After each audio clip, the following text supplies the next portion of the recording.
Eu creio que todo crente, todo salvo, todo lavado e remido pelo sangue de Jesus, deseja agradar a Deus. Eu não posso crer, nós não cremos, que um salvo não tenha como alvo, não tenha como meta, não tenha como sonho, como desejo, agradar o Senhor. E eu queria trazer essa noite três atitudes que agradam a Deus. Pastor, poderia ser 4? Poderia ser 5? Poderia. Mas eu decidi em Cristo Jesus trazer 3 atitudes que agradam ao nosso Deus. Quais seriam essas atitudes? A primeira seria consertar o que está errado. Tem que consertar o que está errado. Isso agrada ao Senhor. A segunda atitude é lutar contra o pecado. Isso agrada a Deus também, quando o servo de Deus luta ferozmente contra o pecado. E em terceiro e último, caminhar com Deus. Ter uma vida caminhando com Deus. Sabe, irmãos, uma coisa é realmente, de fato, quem ama Deus deve querer e quer sempre agradar a Deus, mas alguns não sabem como agradar a Deus ou aprenderam de forma equivocada como se deve agradar a Deus. Eu me lembro hoje, não tanto, mas eu me lembro quando eu era criança, uma emissora de televisão em determinada data do ano mostrava sempre uma festa religiosa, onde aqueles religiosos tentavam agradar a Deus carregando cruz enorme, muito pesada, peregrinando quilômetros e quilômetros, entendendo eles que estavam assim agradando a Deus. Você já deve ter visto também pessoas que tentam agradar a Deus se flagelando, tentando buscar no sofrimento, na dor, no sacrifício físico, no flagelo, algum tipo de chamamento de atenção a Deus. Estão equivocados. Deus não exige sacrifícios de tolo. Agradar a Deus exige sacrifício nosso, sim, mas não sacrifício de tolo. O que falta nestes que querem agradar a Deus de forma tola é conhecimento de Deus, conhecimento da palavra de Deus. Deus sabe também, irmãos, que sozinhos nós não temos capacidade para adorá-lo, não temos capacidade para agradá-lo. E é por isso que Ele habita em nós, habita no seu povo, para que através dele, por ele, nós possamos agradá-lo. E o próprio Jesus, ele nos fala isso em João 8:29. Veja o que Jesus fala: aquele que me enviou está comigo, e ele não me deixou sozinho, pois sempre faço o que lhe agrada. Jesus veio em carne e osso, um menino, criado conhecendo toda a Escritura, conhecia a Torá profundamente de cor e salteado. E é esse Jesus que cumpria, que era fiel, que era obediente, que diz: aquele que me enviou, o Deus Pai, está comigo, e ele não me deixou sozinho, pois sempre faço o que lhe agrada. Sabe, irmãos, e assim como Jesus, nós podemos sim agradar ao Senhor, agradar a Deus, e como recompensa sim, contar com a presença dEle em nossas vidas todos os dias, assim como Jesus mencionou que todos os dias Deus estava com ele, nos dias bons, nos dias de festa, nos dias de milagre, mas também nos dias de tortura, de inquisição, espancamento, crucificação, morte e ressurreição. Jamais Deus deixou o nosso Messias, o nosso Jesus sozinho. E isso é um exemplo para nós. Você jamais está ou estará sozinho. E a primeira atitude que nós queremos trazer essa noite para agradar a Deus é consertar o que está errado em sua vida ou na vida do crente. A primeira coisa que você ou eu precisa fazer, o que nós precisamos fazer, se quisermos agradar a Deus, que esse é o nosso desejo, é avaliar como anda a minha vida, como anda a sua vida, como anda a nossa vida, e consertar sim o que não está dando certo. Mas como fazer isso? O salmista nos ensina, nos Salmos 26, 2 e 3, nos ensina o seguinte, eu não sei se pode colocar na tela, para aqueles que estão acompanhando em casa ou que não têm a Bíblia. Isso. Eu vou falar na minha tradução aqui. Essa letrinha, o titio Dial não enxerga não, hein? Diz assim na minha tradução: sonda-me, Senhor, Salmos 26, 2 e 3. Sonda-me, Senhor, e prova-me. Examina o meu coração e a minha mente. Vê se há em mim algum caminho mau. Guia-me pelo caminho reto. O salmista está tendo um diálogo com Deus, uma conversa com Deus, e Deus se agrada nisso. Deus deseja que eu e você, que nós dialoguemos com Ele todos os dias, de manhã, à tarde, à noite, sem cessar.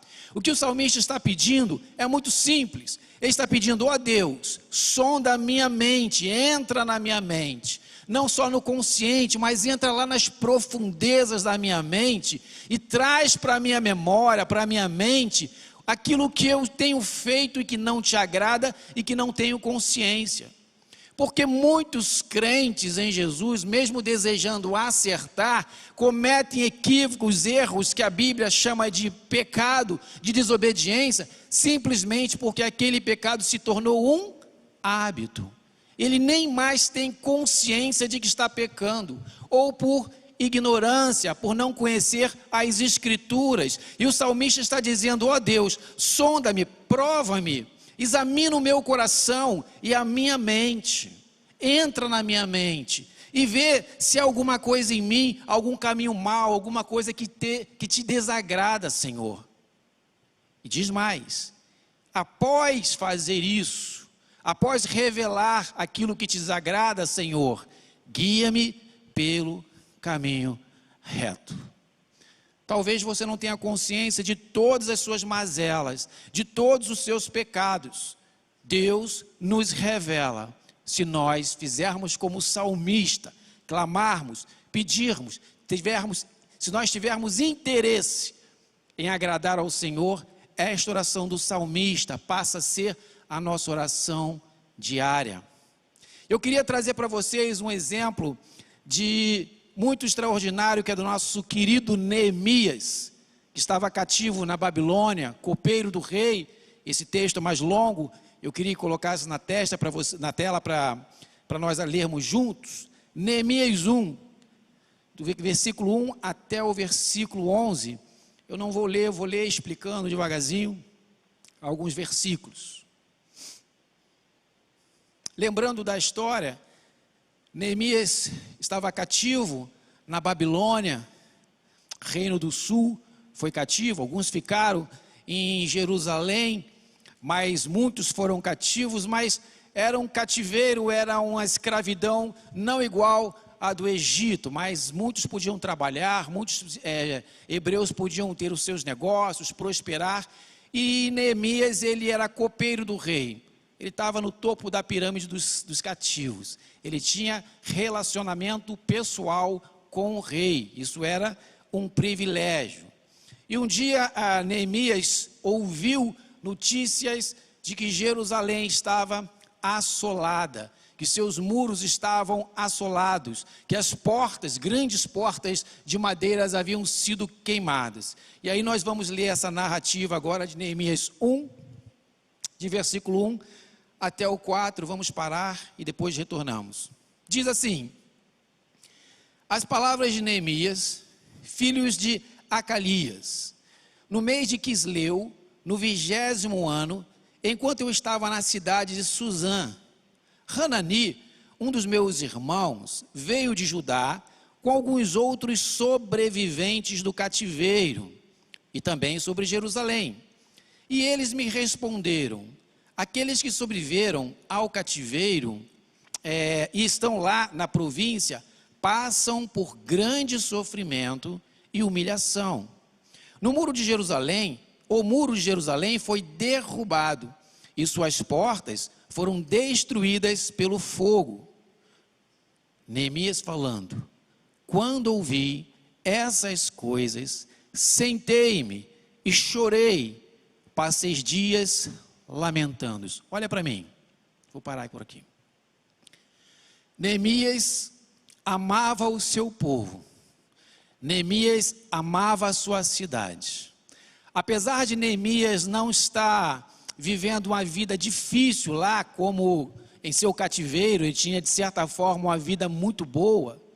Neemias, quando ouviu falar que o seu povo estava sofrendo demasiadamente, aqueles que permaneceram em Jerusalém, que os muros parte dos muros estavam destruídos, e que os portões da cidade foram queimados, e que aquelas pessoas que moravam em Jerusalém estavam sendo humilhadas, assoladas.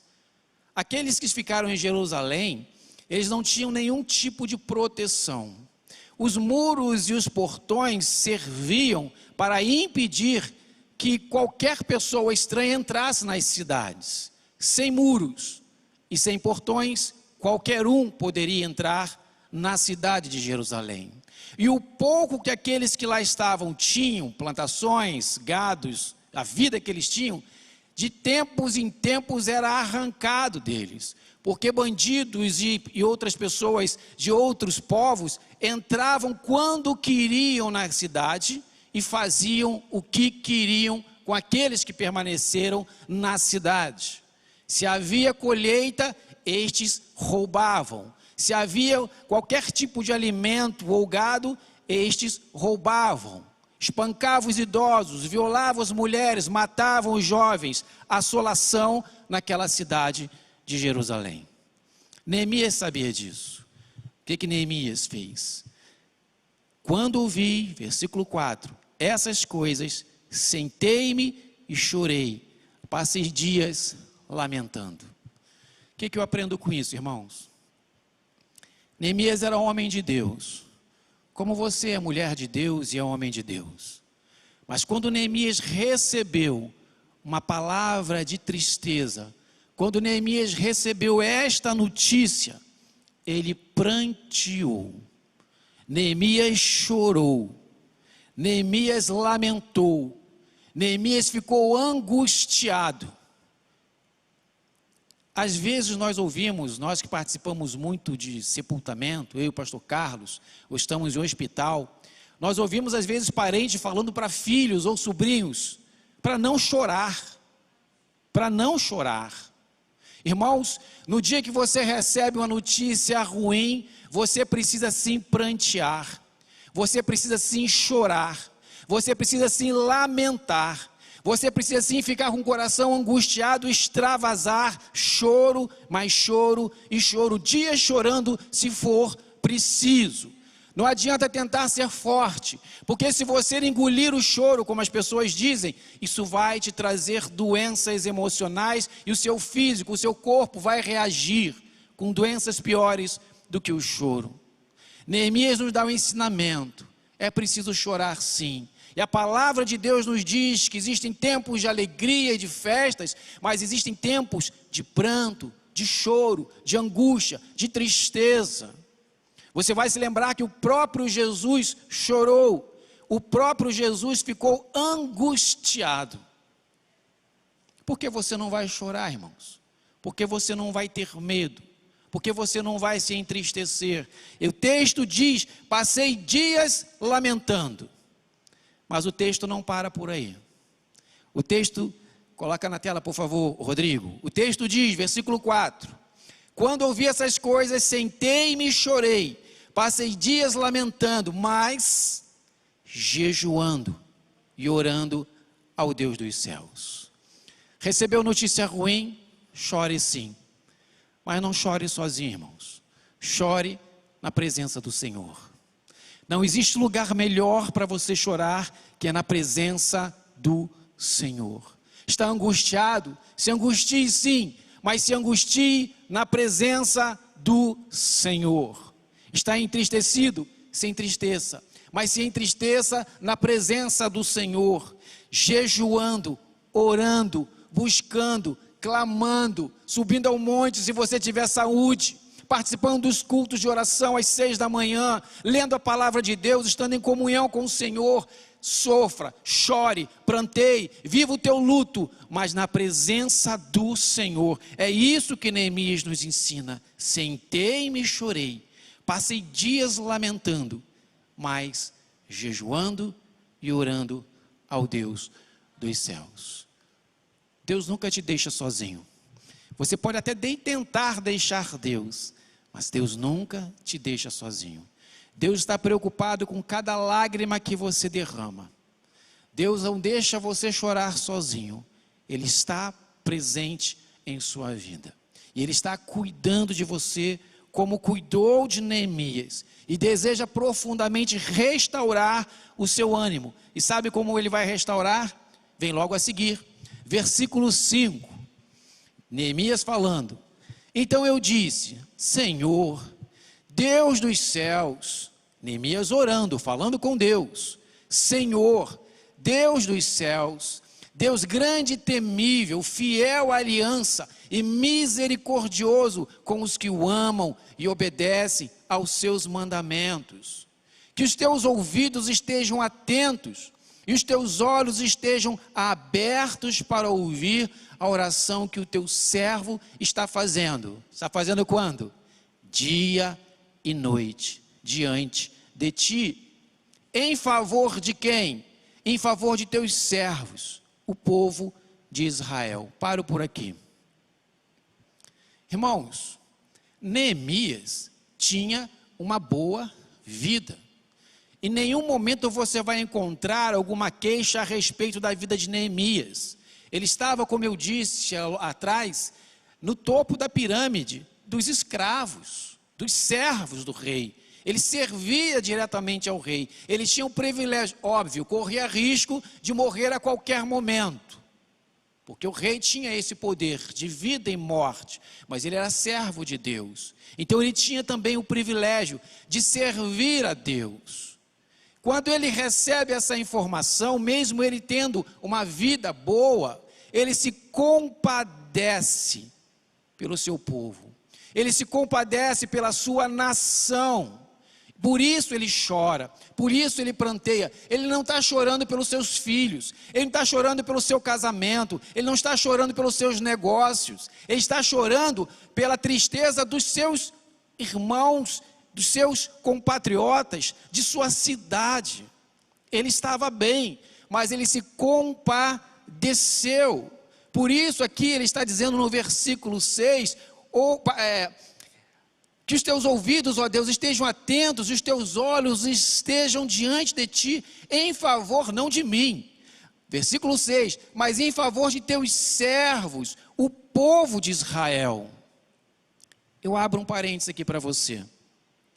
Será que será que você, será que nós crentes temos vivido uma vida como Neemias? Não só preocupado com o meu ministério, não só preocupado com o meu casamento, com a minha casa, com a minha obra, com as dívidas que tenho, com o meu futuro, mas preocupado com as pessoas que estão em volta de nós. Será que você tem se preocupado e tem pranteado como Neemias fez, porque seus filhos ainda não encontraram com Cristo, estão caminhando para o inferno? Porque seu marido ou sua esposa ainda não tiveram encontro com Cristo e estão caminhando sim para o inferno? Porque talvez um parente mais distante, que filho, marido, mulher, pai e mãe, nós temos um laço muito forte.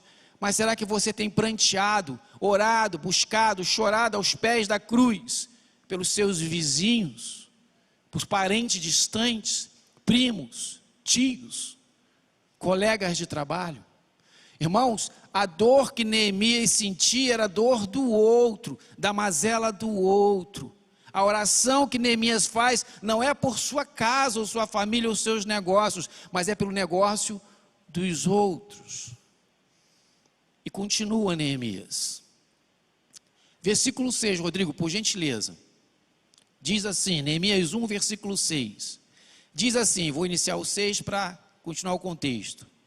Que os teus ouvidos estejam atentos e os teus olhos estejam abertos para ouvir a oração que o teu servo está fazendo dia e noite diante de ti, em favor dos teus servos, o povo de Israel.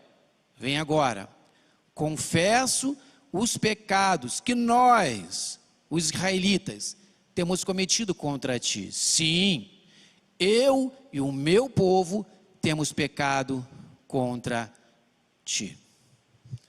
Irmãos, Neemias começa a clamar por terceiros, por outras pessoas, e muitas dessas que ele nem conhecia. E ele reconhece que essa mazela que estava acontecendo com a cidade, com a vida dos cativos, daqueles que permaneciam na cidade, era devido à desobediência, devido ao pecado de seus pais, de seus ancestrais. Mas Neemias, mesmo tendo essa intimidade com Deus, ao ponto de ficar registrado na palavra de Deus, esse Neemias, ao qual nós estamos lendo agora, ele reconhece que aqueles que estavam lá em Jerusalém eram sim pecadores, mas reconhece também que ele também era um pecador. Diz assim o versículo 7, agimos, não é eles agiram, mas agimos de forma corrupta e vergonhosa contra ti. Não temos obedecido aos mandamentos, aos decretos e às leis que deste ao teu servo Moisés. Irmãos, se você deseja agradar a Deus, você precisa se consertar. Se você não sabe onde está escangalhado, onde está o defeito, onde está a mazela, onde está o pecado, você precisa fazer como o salmista, clamar ao Senhor para trazer à tona, para que você, para que eu, para que o crente, para que nós possamos primeiro reconhecer o pecado. Segundo, nós precisamos confessar os nossos pecados, nos arrepender de nossos pecados e pedir perdão. A partir desse processo, nós recebemos o perdão de Deus.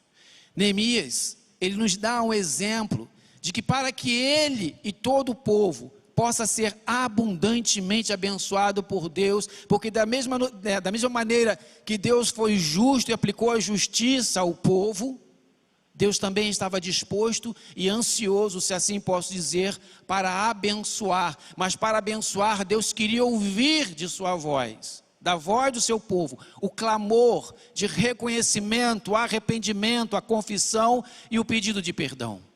E Neemias, não só Neemias, começa em Esdras, mas Neemias aqui, ele reconhece os seus pecados, clama a Deus por ele e pelo povo, pelo pecado do povo, e pede a Deus para que Deus os perdoe, reconhecendo que agiram de forma corrupta e vergonhosa contra Deus.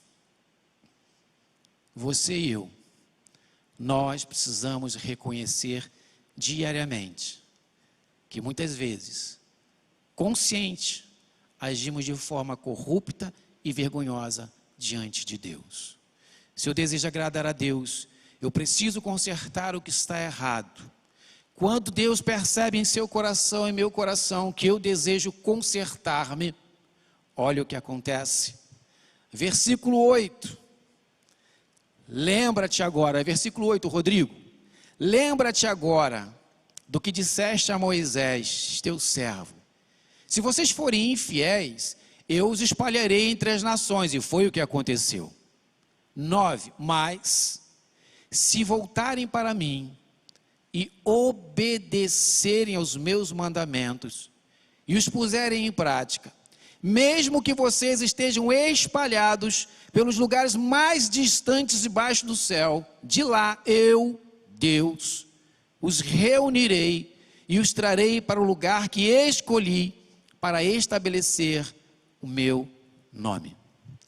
Deus prometeu a Moisés, depois ele ratifica essa promessa, ele confirma essa promessa a Josué, dizendo em Josué 1 o seguinte: Josué, aonde a planta de seus pés pisar, ali será lugar santo e será lugar próspero. Presta bem atenção nessa promessa que estava com Moisés, veio para Josué e segue de geração em geração, e em Cristo Jesus esta promessa cai sobre você e cai sobre mim. Aonde a planta dos pés do servo de Deus, crente em Cristo Jesus, tocar, irmãos, ali se torna um lugar santo.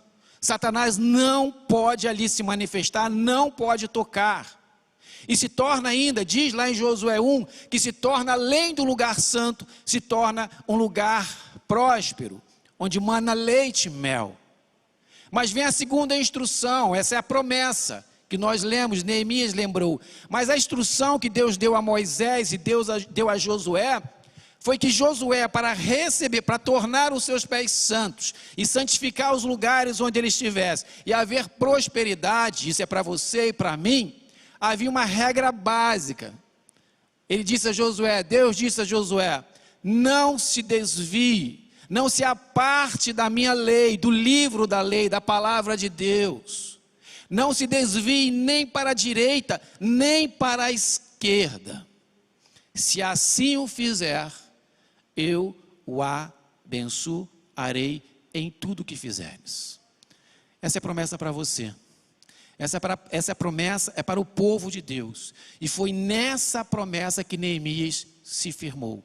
Crendo que apesar de ter pecado, não só ele, mas todo o seu povo, e ao entender que havia pecado, ele confessou, arrependido, pedindo perdão, se reconciliando com Deus.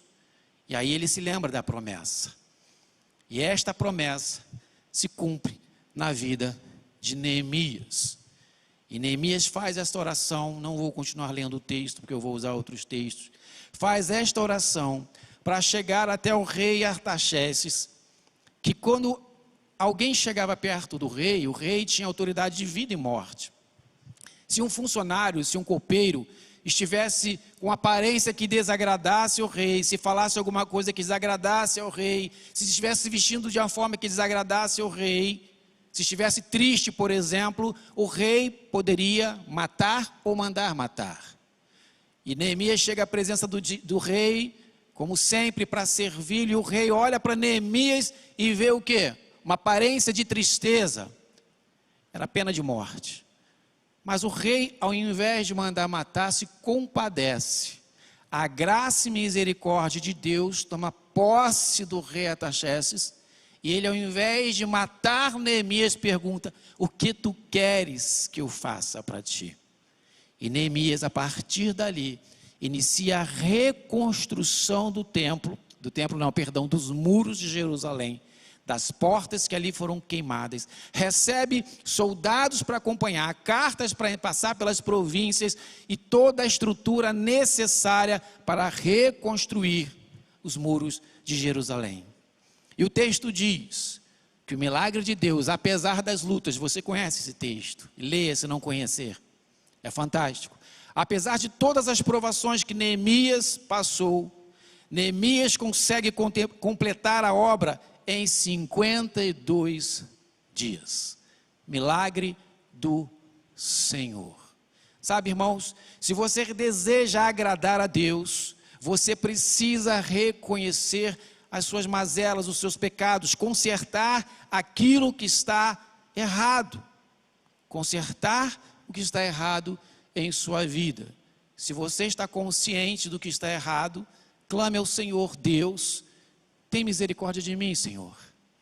Me ajuda, Senhor, porque eu não consigo me desfazer desse laço. Desejo desfazer, mas não consigo. Conserte o que está errado. Segundo ponto, se você deseja agradar a Deus, primeiro precisa consertar o que está errado. Segundo, você precisa lutar. Lutar contra o quê, pastor? Lutar contra o erro, lutar contra o pecado. Para consertar, se faz necessário peleja, luta, guerra contra o pecado. O pecado, meus irmãos, é o grande mal deste mundo e inevitavelmente ele traz consequências para a vida do pecador. Sempre trará consequências para a vida do pecador.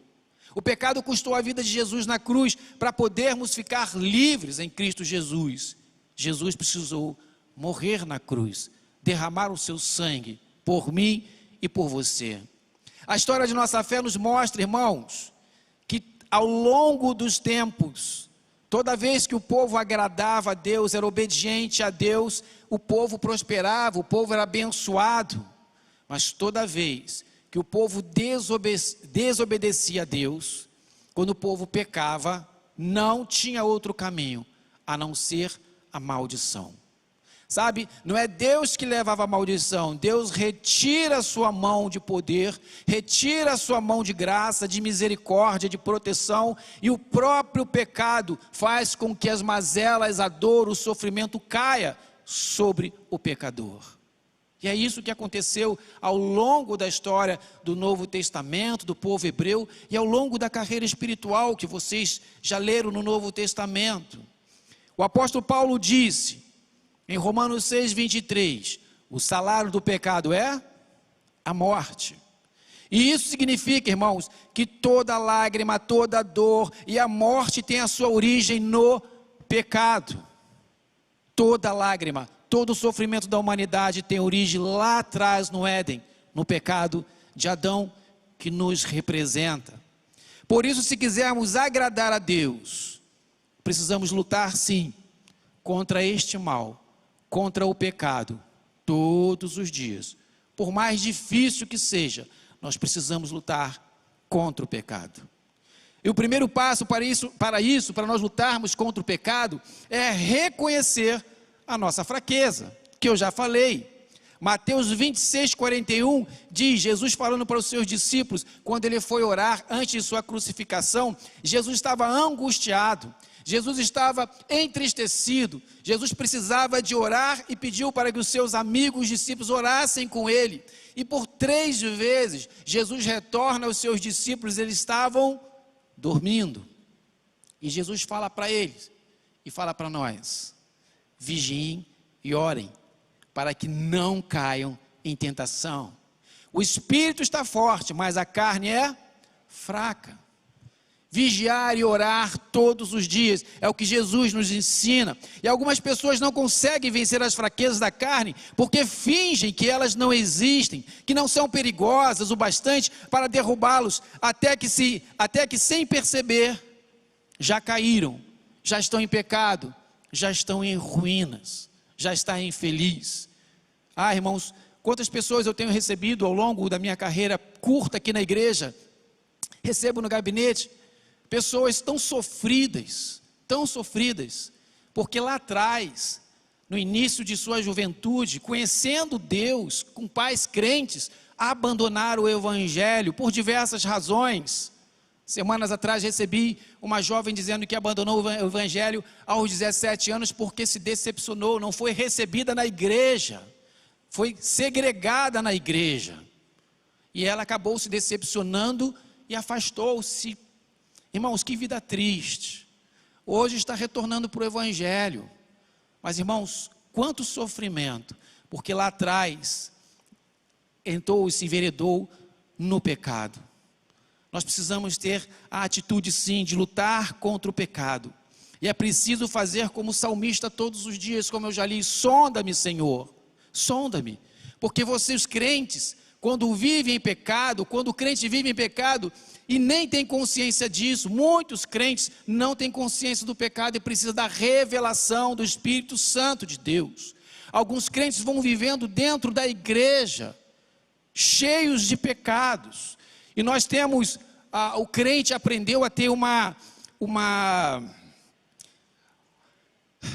chamar mais atenção para o pecado que nós chamamos, eu costumo chamar do pecado pubiano. Homossexualismo, prostituição, adultério, esse é o pecado que o crente mais fala. Mas quantos crentes estão cheios de pecados de arrogância dentro da igreja, irmãos? Crentes que entram na igreja como príncipes, princesas, entram e não falam com nenhum irmão, não cumprimenta nenhum irmão, não se interessa por nenhum irmão, não tem o espírito de Neemias no coração, de olhar para o irmão do lado, olhar nos olhos e tentar perceber se esse irmão está feliz ou triste, se precisa de uma palavra de carinho, de conforto, de amor. Quantas pessoas entram na igreja com desejo de morte, com desejo de tirar a própria vida, e este crente soberbo não se interessa por elas. É pecado. Desagrada ao Senhor. Porque nós temos que ter o espírito de Neemias, nos preocupar com o nosso irmão, aqui dentro, no corredor, no estacionamento, em todos os lugares. Quantos crentes são gananciosos, tudo tem que ganhar alguma coisa. Ganância, ganância. Irmãos, quantos crentes são soberbos, arrogantes, irmãos. Quantos crentes estão em prostituição? Sabe, irmãos, o primeiro passo para isso, para agradar ao Senhor, é reconhecer a nossa fraqueza. Às vezes nós, irmãos, me incluo nisso, vivemos uma vida de pecado, seja soberba, arrogância, vaidade, mentira, não sei. E nos acostumamos com esse estilo de vida e nem mesmo mais achamos que é pecado. Mas estamos desagradando ao Senhor. E passam-se décadas de vida religiosa, e as bênçãos não acontecem, e a vida não prospera, e o casamento é uma bagunça, e os filhos estão no mundo. Irmãos, precisa da revelação do Espírito Santo de Deus. Por que, Senhor, a minha casa está desse jeito? Por que a minha vida está desse jeito? Porque o crente se tornou religioso e não buscou o Senhor, como o salmista pediu: Senhor, revela o meu coração para eu eliminar os pecados, para eu conseguir lutar bravamente contra o pecado. Como você vai lutar contra um pecado se você não tem consciência que é pecado? Então você precisa pedir ao Espírito Santo, você precisa participar da escola bíblica dominical, você precisa sim ler a palavra de Deus dia e noite, meditar na Bíblia dia e noite, não se desviar nem para a direita, nem para a esquerda, conhecer Deus para fazer sua vontade, um livro muito conhecido. Assim você vai conseguir saber o que agrada e o que desagrada a Deus, e vai saber se está em pecado ou não, porque o nosso manual é a Bíblia. Quer saber como viver? É a Bíblia. Quer saber como tratar a esposa? É Bíblia. Como tratar o marido? É Bíblia. Como tratar os filhos? É Bíblia. Como fazer negócios? É Bíblia. A Bíblia nos conduz a uma vida que agrada ao Senhor. Agora, o crente que não frequenta a escola bíblica dominical, o crente que não faz os cursos da igreja, o crente que não lê a Bíblia, como ele vai saber se está em pecado ou não? Não tem condições. Ele tem que ler o manual, que é a Bíblia. Aí sim, vai ter consciência do que agrada e do que desagrada, e vai poder lutar contra o pecado. Tiago 1,12 diz assim: feliz é o homem que persevera na provação, porque depois de aprovado, receberá a coroa da vida, que Deus prometeu aos que os amam, aos que o amam. Viver neste mundo, irmão, já é uma provação. Às vezes nós temos medo da morte, né? Mas quando nós formos glorificados, lá é o lugar. Mas enquanto estivermos aqui, irmãos, viver aqui é provação. E além de viver aqui já ser uma provação, Deus permite provações individuais a cada um de nós. Por isso que Tiago, 1 Pedro, vai falar que quando nós conseguimos passar por provação nesse primeiro século aqui, quando se encontrava uma pedra de ouro, de pepita, uma pepita de ouro, era uma pedra bruta, e essa pedra precisava ser provada. E como é que era provada essa pedra para tirar as impurezas? Com fogo. Quanto mais fogo, mais eliminava as impurezas. Quanto mais fogo, quanto mais provado, mais valor tinha essa pedra preciosa. E quando chegava na hora de vender essa pedra preciosa, obviamente, aquele que ia comprar dava muito mais valor. Crente é essa pedra bruta, que tem muito valor, mas de provação em provação, o seu valor vai aumentando diante de Deus. Por último, 3 atitudes que agradam a Deus. Primeiro, consertar o que está errado. Segundo, lutar contra o pecado. E por último, caminhar com Deus. Quem caminhou com Deus, irmãos, e foi aí transladado? Enoque, né? Enoque tinha um relacionamento tão profundo com Deus, mas tão profundo com Deus, que Deus não permitiu que ele cumprisse a cronologia. Deus levou ele em carne e osso vivo. Sabe, irmãos, eu fico pensando, quando é que eu vou chegar nesse nível de andar tanto com Deus, ter tanta intimidade com Deus, que por onde eu passar as pessoas falem assim: olha lá, aquele homem é de Deus. Paulo, deixa eu achar o texto aqui, Paulo em Hebreus 11:15, ele diz isso. Ele fala: pela fé, Enoque foi arrebatado, de modo que não experimentou a morte. Ele já não foi encontrado porque Deus o havia arrebatado. E olha o que Paulo fala: testemunho.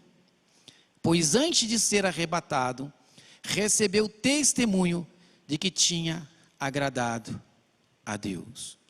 Enoque era um servo diferenciado. Era aquele que onde estava, as pessoas viam Deus nele. Quando ele falava, as pessoas viam Deus nele. Nos dias bons, as pessoas viam Deus. Nos dias maus, as pessoas viam Deus. Enoque tinha tanta comunhão, tanta intimidade com Deus, agradava tanto a Deus, que Deus o chamou à sua presença. Irmãos, último alvo nosso dessa noite: busque caminhar com Deus, busque ter intimidade profunda com Deus. Será que você tem? Você sabe que quando o servo fiel, como Enoque, aquele que agrada a Deus, como Neemias, quando ele fala com Deus, o texto lá do Antigo Testamento diz que nas narinas do Senhor, Deus está atento ouvindo a oração e o clamor do servo dele.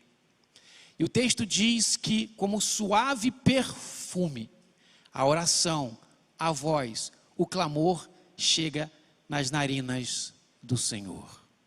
Fidelidade, amar a Deus, agradar a Deus. Isso faz com que a sua oração, quando Deus sente o cheiro da tua oferta, Ele sabe: esse é meu. Cadê ele? Esse é um verdadeiro adorador. Muitos estão clamando, muitos estão orando, muitos estão pedindo pelo mundo todo o tempo, mas pouquíssimos conseguem chegar às narinas de Deus um suave perfume de um adorador, como Enoque, como Neemias, como tantos homens de Deus. Quer agradar a Deus? Irmãos, conserte a sua vida. Peça ao Senhor para te revelar. Todos nós precisamos de consertos. Lute ferozmente contra o pecado, todos os dias. Não deixe ele te dominar.